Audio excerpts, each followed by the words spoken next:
Bonjour à tous, salam alaikum, j'espère que vous allez bien. Donc aujourd'hui, je voulais vous parler un petit peu de l'impact de l'alimentation sur le comportement, sur le comportement, sur les relations sociales, sur les relations familiales, etc. Parce qu'on ne se rend pas compte à quel point l'alimentation peut avoir vraiment un impact considérable eh bien, sur nos comportements. Donc c'est vrai que l'équilibre au sein de la famille est essentiel pour faire évoluer chacun de ses membres de la manière la plus épanouissante possible. Une approche bienveillante et respectueuse de l'éducation pour permettre à nos enfants de devenir de devenir la Oumma de demain, de devenir les enfants de demain, et c'est bien sûr indispensable. C'est bien sûr indispensable. Toutefois, un point est souvent négligé, il est pourtant d'une importance capitale au sein de la famille. Il s'agit de l'alimentation, qui impacte contre toute attente, sans qu'on s'en rende compte, les relations familiales. Donc c'est vrai qu'il y a un impact de l'alimentation sur le comportement des membres de la famille. Donc on a tous fait l'expérience à un moment, lors d'un repas un peu copieux ou d'un goûter entre enfants, d'avoir des comportements qui sortaient un peu de la normale. Plus énervés, plus fatigués, l'envie de s'isoler, on ne sait pas. Mais ce genre de comportement est très souvent lié au contenu de nos assiettes. En effet, il est de plus en plus admis qu'un certain nombre d'aliments a un impact direct sur notre cerveau et donc sur notre manière d'interagir avec les autres.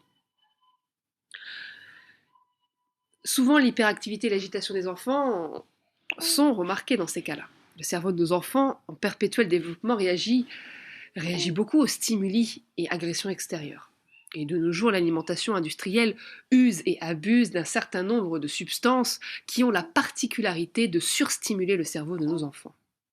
Comme je l'explique dans ma formation Retour au calme, vous pouvez cliquer dans la description en dessous de cette vidéo pour accéder au bonus gratuit de cette formation, Retour au calme. Une accumulation de surstimulation cérébrale provoque une sorte de burn-out du cerveau qui se retrouve littéralement submergé par une tempête de stimuli qu'il ne peut plus contrôler. De tout ceci découlent des comportements agités, voire hyperactifs de nos enfants, que nous ne comprenons pas toujours et qui nous dépassent. Ainsi, une alimentation quotidienne dépourvue de stimulants alimentaires peut considérablement faire la différence entre le comportement de nos enfants et leur, et leur interaction avec les différents membres de la famille. Mais les enfants, même s'ils sont souvent les plus touchés, ne sont pas les seuls à être concernés.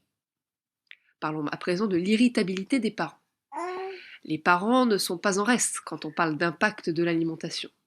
Vous imaginez bien qu'une consommation quotidienne de plus de 30 ans et plus d'une alimentation industrielle remplie d'additifs alimentaires en tout genre, d'aliments addictogènes, de produits allant à l'encontre du fonctionnement de notre corps, ça peut parfois, même très souvent, mettre le corps et le cerveau dans un état d'épuisement et d'irritabilité permanente.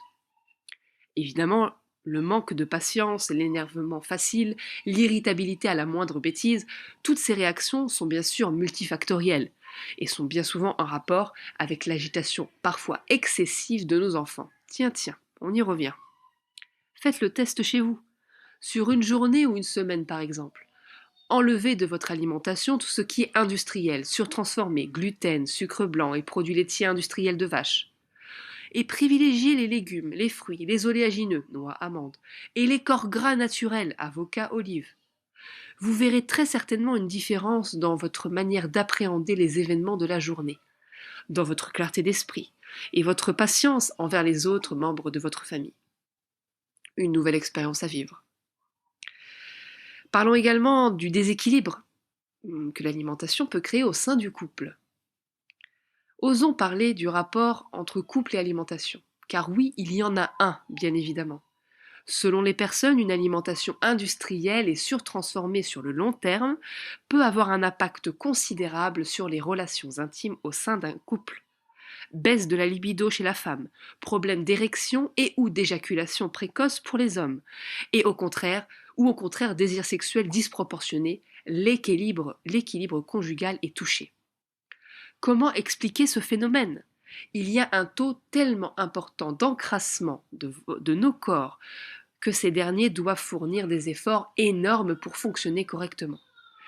Toutes ces manifestations sont le résultat d'un état très avancé de fatigue, voire d'épuisement chronique.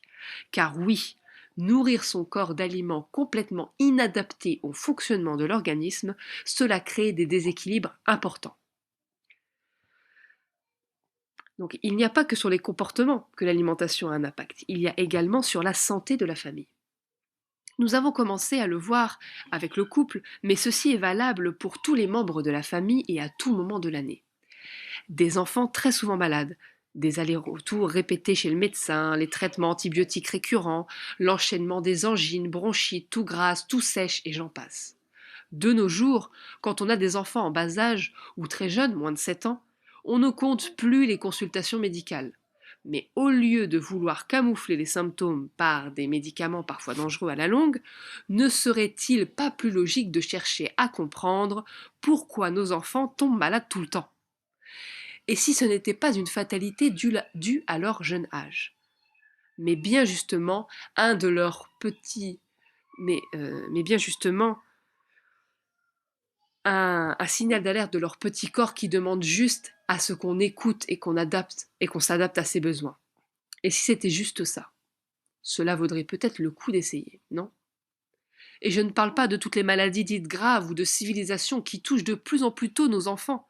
Leucémie, diabète de type 2, obésité, cancer, ces maladies ne sont plus du tout réservées aux adultes de plus de 50 ans, comme c'était le cas il y a quelques décennies. Il y a quelques mois, une mère m'a contacté en me disant que son neveu était atteint d'un cancer de l'estomac. Il avait 2 ans à l'époque. C'est une catastrophe sanitaire majeure. C'est l'échec de tout un système qui se base sur la productivité et le profit, et non sur la santé des gens. Il est temps d'agir, de reprendre la responsabilité qu'on nous a peu à peu arrachée.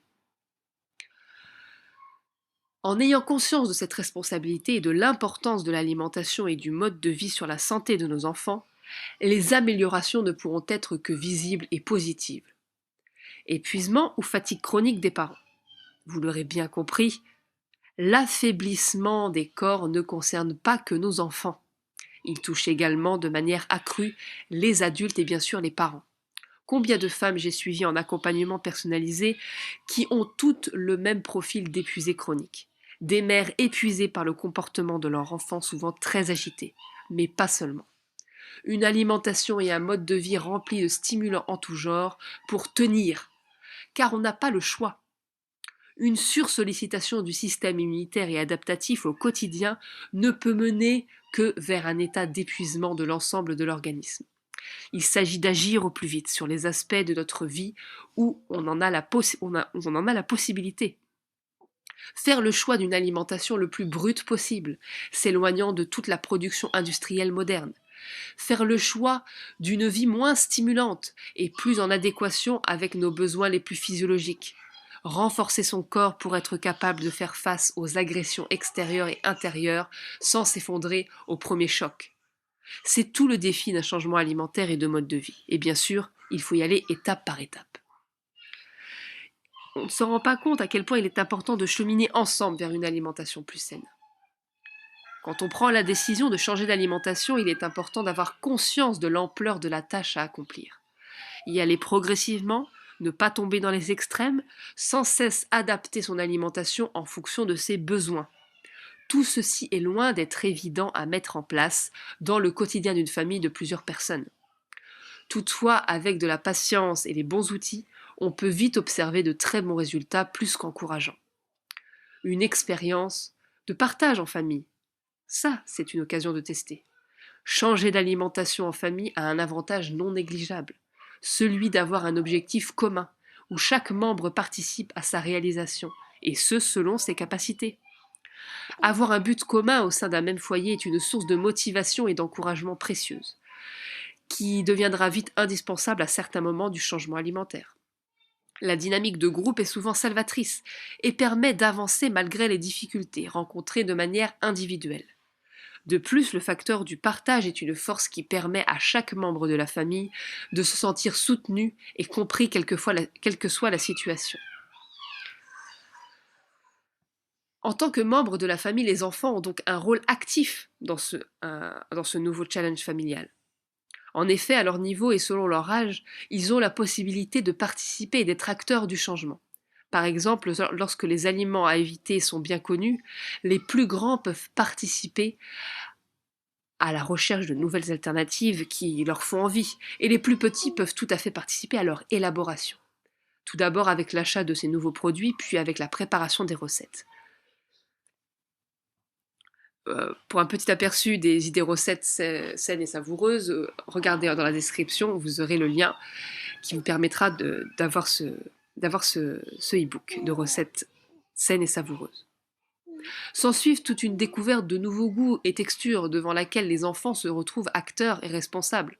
On est toujours plus enclin à tester quelque chose qu'on a préparé soi-même. Encore faut-il savoir où chercher les bonnes recettes saines et faciles à réaliser.